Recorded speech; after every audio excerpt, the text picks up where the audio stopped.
The Saskatchewan Premier Scott Moe has been a big supporter of moving Canadian energy to Tidewater, and he joins me right now. Hi, Premier. Welcome back to Power Play. Thanks for being here. To be here, Mike. So last week you said that you're part of discussions around a memorandum of understanding between Alberta's Danielle Smith and Prime Minister Mark Carney over a possible pipeline to BC's west coast. In what way are you involved? In advocating for not only this particular project through the the port-to-port corridor that Western premiers and all premiers discussed at our first ministers meeting, to ensure that not only can this project go forward, but we can make some adjustments to some of the policies that will ensure that we're able to expand our energy industry and reach the aspiration that the Prime Minister has put forward for us to become a global energy superpower. And in order for us to do that, I would say that we need to not choose between one industry and another, or not choose between one area of Canada and another, but we need to really truly come together as all on the same team, Team Canada, and support every project in every industry, in every province across this nation, and that's what Saskatchewan is trying to do. Whether it be the LNG plants in British Columbia, or whether it be this particular pipeline, or whether it be the LNG pipeline taking British Columbia and Alberta LNG maybe to the Hudson Bay. I just want to be clear, though. Are you actually at the table with Premier Smith and Prime Minister Carney? Because that is how it has been portrayed in the last little while. Yeah, no, I don't know that. Well, like I said, we wouldn't be a signatory if there is a forthcoming MOU or anything of that nature. Largely, we don't have any significant amount of energy in that particular pipe. However, the indirect benefits to Saskatchewan, and I would say more broadly to Canadians, are tremendous, including those Canadians that live in British Columbia. And so we have been in discussions with the Prime Minister and our federal cabinet colleagues on a number of different topics, including this topic. So just to be clear, though, you're not part of the negotiation. You're not at the table, because Premier Eby last week seemed to really be quite upset at any kind of notion that you would be at the table with Premier Smith and with Prime Minister Carney without him. I just want to make sure that that's clear. You're not at those negotiations. Well, let's be clear about what this is as well. This is a federal decision, whether it be around some of the policies, the unconsulted policies, I might add, that were put in, whether it be Bill C-69, the tanker ban, the emissions cap. All of those were unconsulted policies put in by the previous Prime Minister.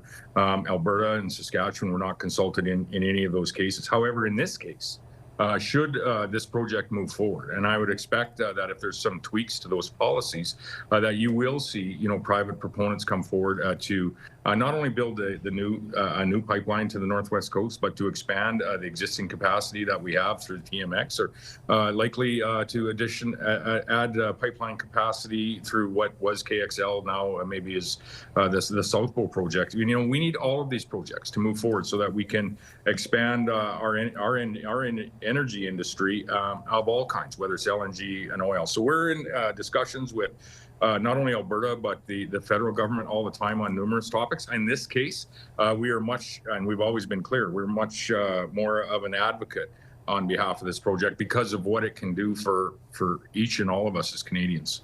At the same time, we've heard Premier Eby criticizing both you and Premier Smith, saying that the two of you, quote, don't know what you're talking about with regards to the tanker ban and how it could jeopardize other projects on the northwestern coast of BC. How do you react to that? Disappointed. I'm really disappointed that an NDP premier would start thinking that this conversation is either or. It's either his projects or someone else's, and always advocating that it should be his. That's it's disappointing. If we truly want to move forward as Canadians, and not only claim to be on Team Canada, but actually be on Team Canada, we need to be supportive of every project in every industry in every province across this nation. And I sure hope that the LNG proposed projects in BC can move forward. I sure hope that this proposed project from Danielle Smith and Alberta can move forward. I sure hope the proposal that Premier Eby had around the expansion of the TMX pipeline can move forward as well. And I'd like to see the KXL conversation, or whatever that potential egress pipeline capacity could be to the south, would also move forward. We're in additional discussions around our nuclear transition and our nuclear ambitions here in Saskatchewan with the federal government. So there's a lot going on. It all needs to happen, and we need to be, I think, as Canadians, supportive of every project in every industry, in every province. And I would hope that Premier Eby can find his way to that space. You were also in Washington last week, meeting with a number of members of President Trump's cabinet. Did any of those meetings give you any hope that talks between Canada and the U.S.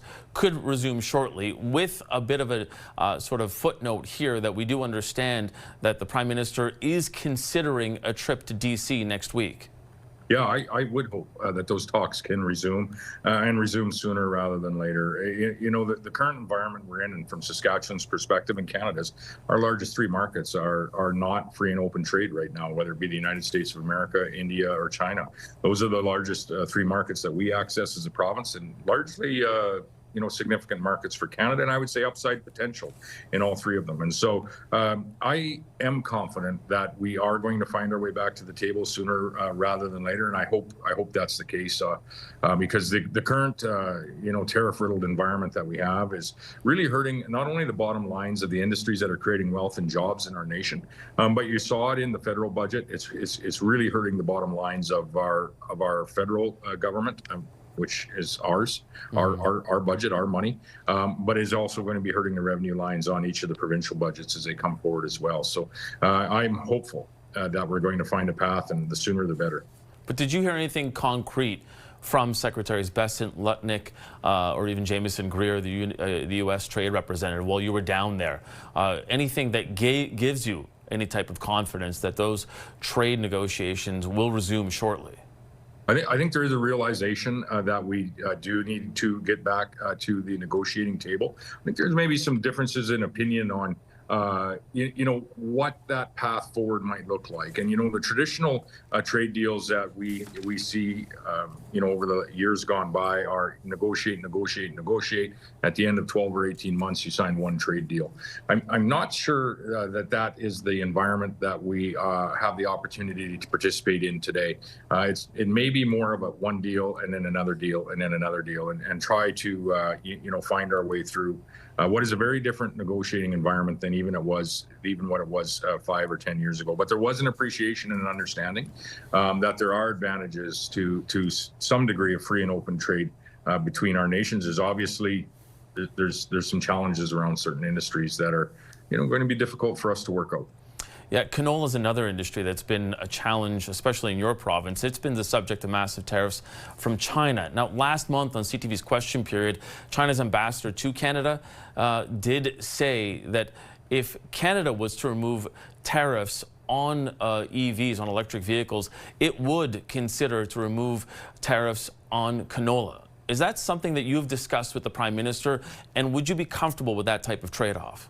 Well, I've said again, this is an opportunity for us to be at the table with not only the United States of America, but the Chinese officials as well. And I see that starting to happen as well as that relationship seems to be opening up.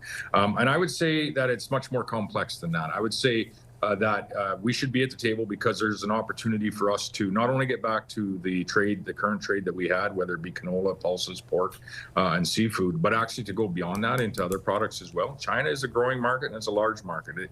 Not to say it's an easy market or there isn't sensitivities to doing business with China, into the future. However, there is an opportunity for us, I think, to expand on the trade, not only with China, but with India and other countries around the world as well.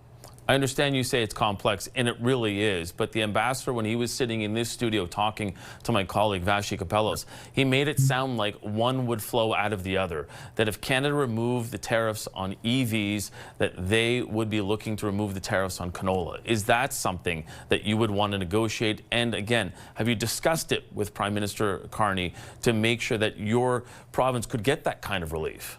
Yes, and I have discussed it not only with Prime Minister Carney but other ministers as well, as to what opportunity do we have to move forward. We see in Mexico, for example, they have a 50% tariff on Chinese EVs. We see the European Union, I think they're 35 or 40% tariff on Chinese EVs, and so there is a path for us to negotiate our way forward. And I have confidence that the federal government is finding their way to that table and to that space. And yes, I have talked with Prime Minister Carney as well as Minister Anand about the challenges we have in not only China, how they're related to the United States of America, but also the challenges we have and the options we have to move forward with India as well.